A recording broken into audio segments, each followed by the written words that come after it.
నిర్గమకాండము 15వ అధ్యాయము మొదటి వచనము నుండి. అప్పుడు మోషేయు ఇశ్రాయేలీయులను యెహోవాను గూర్చి ఈ కీర్తన పాడిరి. యెహోవాను గూర్చి గానము చేసేదను, ఆయన మిగులు అతిశయించి జయించెను.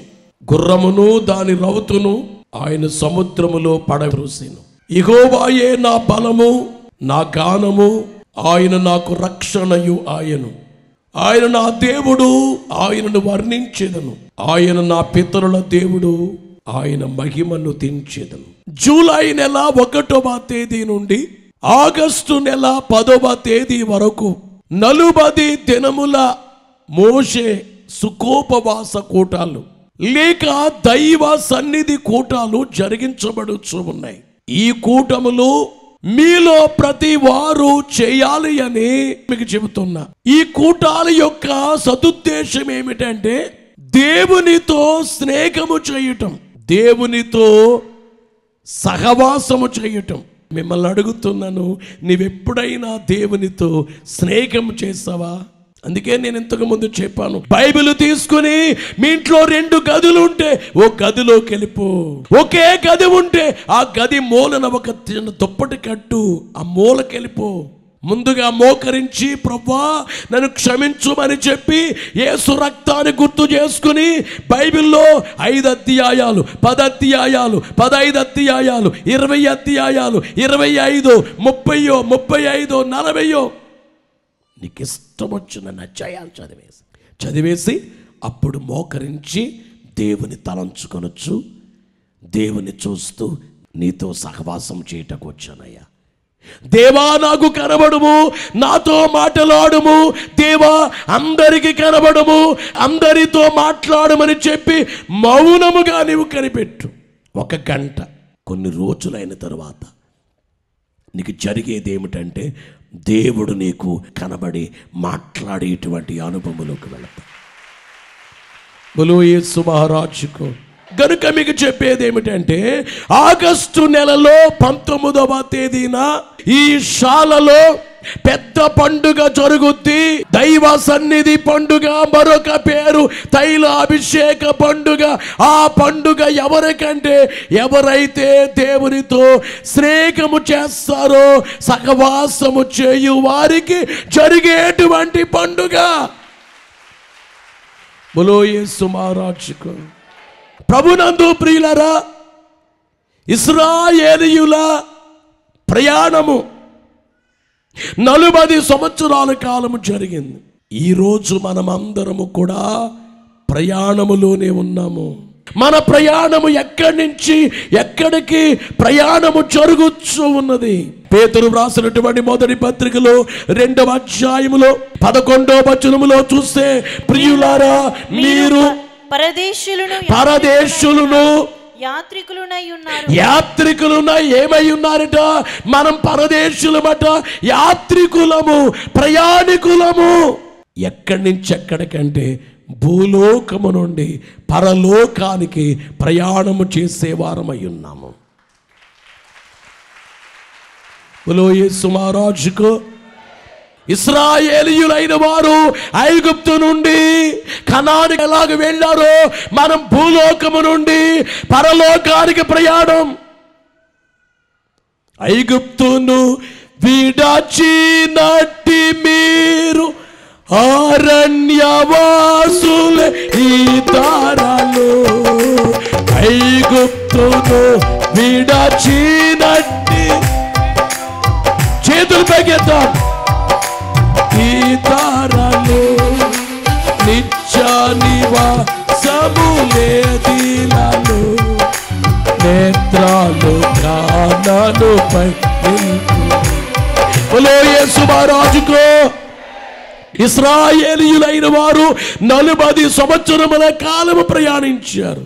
వారి ప్రయాణములో ఎర్ర సముద్రం ఆటంకం వచ్చింది. ముందేమో సముద్రం, వెనుకేమో శత్రువులు. ఫరో చక్రవర్తి సైనికులను తీసుకుని గుర్రాలు, రథములతో ఇశ్రాయేలీయుల్ని నాశనము చేయటానికి వస్తున్నాడు. వెనక చూస్తేనేమో శత్రువులు, ముందు చూస్తే సముద్రం. ఏం చెయ్యాలో అర్థం కావట్లేదు. నీ జీవిత కాలములో కూడా అర్థము కాని సమయాలు ఉంటాయి. ఏం చెయ్యాలో తెలియదు, ఎలాగెళ్ళాలో తెలియదు. ఏం చెయ్యాలో తెలియనప్పుడే ఒక్కటే అనిపిస్తుంది, చచ్చిపోవాలనిపిస్తుంది. చావెప్పుడు పరిష్కారం కాదు. అక్కడేమో ముందు ఎర్ర సముద్రం, వెనుక శత్రువులు. మోషే గారు చేసిన పని దేవునికి ప్రార్థించాడు. దేవా, ముందేమో కొయ్యి, వెనకేమో నుయ్యి. అలాగుంది ఇశ్రాయేలీయుల పరిస్థితి. ముందెళ్తే నీటిలో పడి చావాలి, వెనక్కి శత్రువులు వచ్చి నరికి చంపుతారు.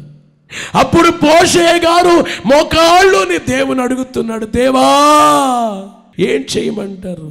నేను ఎప్పుడో మాట అంటానండి, సమస్యలకు పరిష్కారము నీ దగ్గర లేదు, నా దగ్గర లేదు. కానీ ప్రతి సమస్యకు పరిష్కారం దేవుని దగ్గర ఉంది. ఒక్కొక్క సమస్యకు కొన్ని లక్షల పరిష్కారాలు దేవుని దగ్గర ఉన్నాయి, నీ దగ్గర లేవు, ఆయన దగ్గర ఉన్నాయి.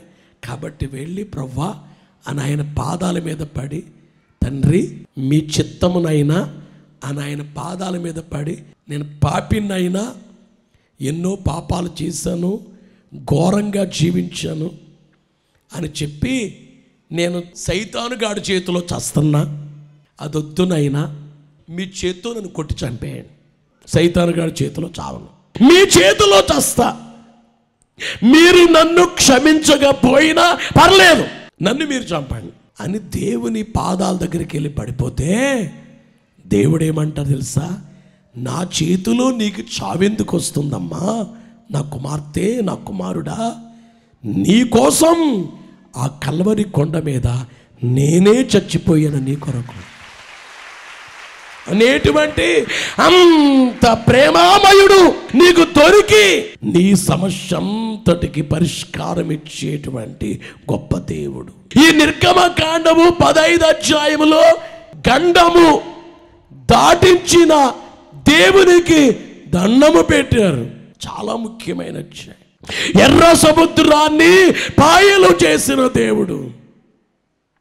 మోషే ప్రార్థన ఆలకించి, మోషే నీ చెయ్యి పైకెత్తు, నీ కర్ర చూపించు, సముద్రం పాయలవుద్ది, అద్భుతం చేస్తున్నాను. ఐగుప్తీయులు చూస్తుండగా, ఇశ్రాయేలీయులు చూస్తుండగా అద్భుతాన్ని చేస్తున్నాను, బయలుదేరి వెళ్ళండి, ఈ సముద్రాన్ని పాయలు చేస్తాను, ఆరిన నేలలో నడిపిస్తాను. అమ్మా, ముందు గొయ్యి వెనక నుయ్యి అన్నట్లు అలాంటి పరిస్థితుల కాలములో నువ్వు చేయవలసిన పని, కుమారుడా, మోకాళ్ళుని దేవుని ప్రార్థన చేయి, ఖచ్చితంగా పరిష్కారం దొరుకుతుంది. నేను చేయలేనివన్నీ నీవే చేసి పెట్టినావు, నేను చేయలేనివన్నీ పెట్టినావు రక్షకానా, వందనాలు రక్షకానా, వందనాలు. యేసు మహారాజుకో, నేను చేయలేనివన్నీ నీవే చేసి పెట్టినావు రక్షక, నా వందనాలు. ప్రభు పాదాల దగ్గరికి వెళ్ళి పడి ఓ మాట అనాలి, ప్రభువా ఆకలితో ఉన్నా, ఒకవేళ ఆకలితో ఉండడం మీ చిత్తమా, అలాగే గడపగలను. ఒకే జత బట్టలు ఉన్నాయి. విశ్వాసన మనసును ఎట్లా మలచాలంటే, పేదరికములో ఉండగలను, తిని ఉండగలను, తినలేకుండా ఉండగలను, అంతే.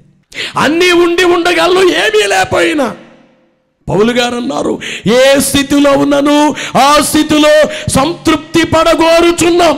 కడుపు నిండి సేవ చేయగలము, ఆకలితో ఉండి సేవ చేయగలం. సేవకు ఆటంకం లేదు. మనం ఎలా మలుచుకోవాలంటే, కొంతమంది ఏసీ రూములో ఉంటారు, బయటకు వచ్చి ఎండలో ఉండాలంటే ఏసీ లేకపోతే ఇంకా వాళ్ళు నిద్రపోలేరు, ప్రాణం పోయినట్లు అవుతుంది. మనిషి ఎప్పుడు తన శరీరాన్ని ఏసీకే అలవాటు చేయకూడదు, మధ్య మధ్యలో ఏసీ లేకుండా కూడా ఉండాలి. వేడి నీళ్ళకే కాదు స్నానం చేయటం, చన్నీళ్లతో స్నానం చేయాలి. మన శరీరాన్ని, మన మనసును దేవుని వైపు మలచాలి. కొంతమంది నేను ఇలాగ ఉండలేను, ఎండలో ఉండలేను, చలిలో ఉండలేను, వర్షములో ఉండలేను, గుడిసెలో ఉండలేను, సైకిల్ తొక్కడం నా వల్ల కాదు. దేవునికి సైకిల్ ఇచ్చారు, అది భాగ్యం ఎంచు. మన బుద్ధి ఎలా ఉంటుందంటే లేని వాటిని బట్టి దేవుని దగ్గరికి వెళ్ళి శోధిస్తాం, ఉన్న వాటిని బట్టి స్తుతించం.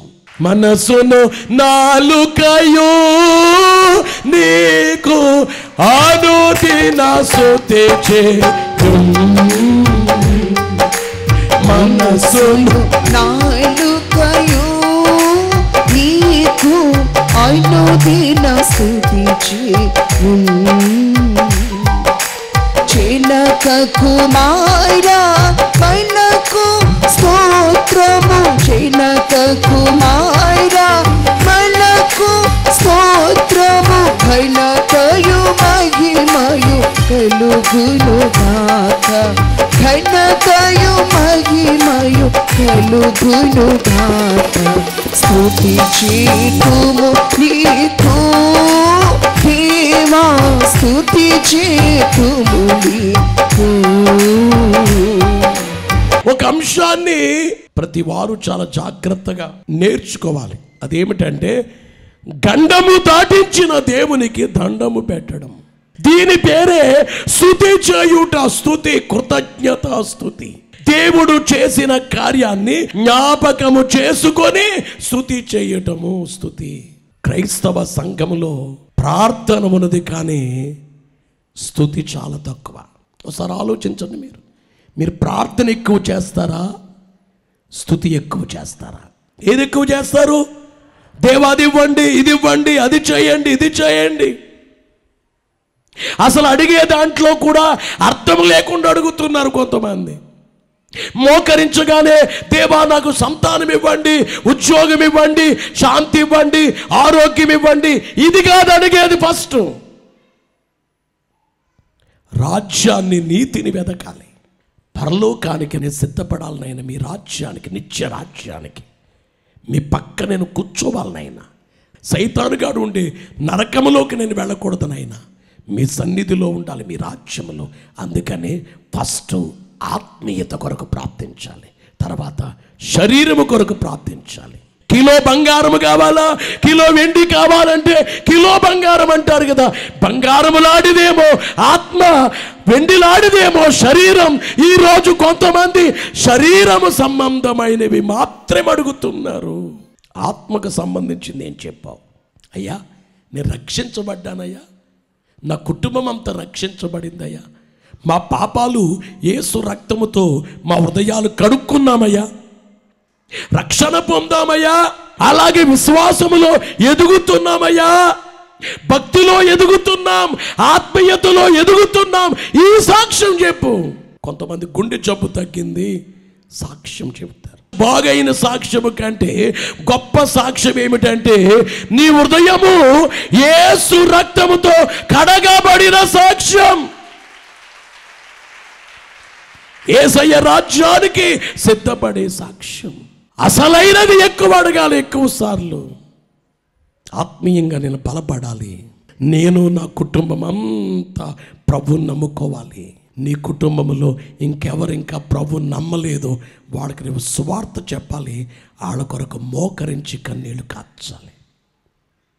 తండ్రి నా కుటుంబంలో నా కొడుకు ఇంకా మారలేదు, నా కుమార్తె ఇంకా మారలేదు, అల్లుడు ఇంకా మారలేదు, నా కోడలు ఇంకా మార్పు చెందలేదు అని వాళ్ళకి సువార్త చెప్పి, వాక్యము చెప్పి, ఆ తర్వాత వాళ్ళ కొరకు కన్నీళ్లు కాచి ప్రార్థన చేస్తే ఏదో రోజున వాళ్ళు పట్టబడతారు, మార్చబడతారు, యేసులోనికి వస్తారు.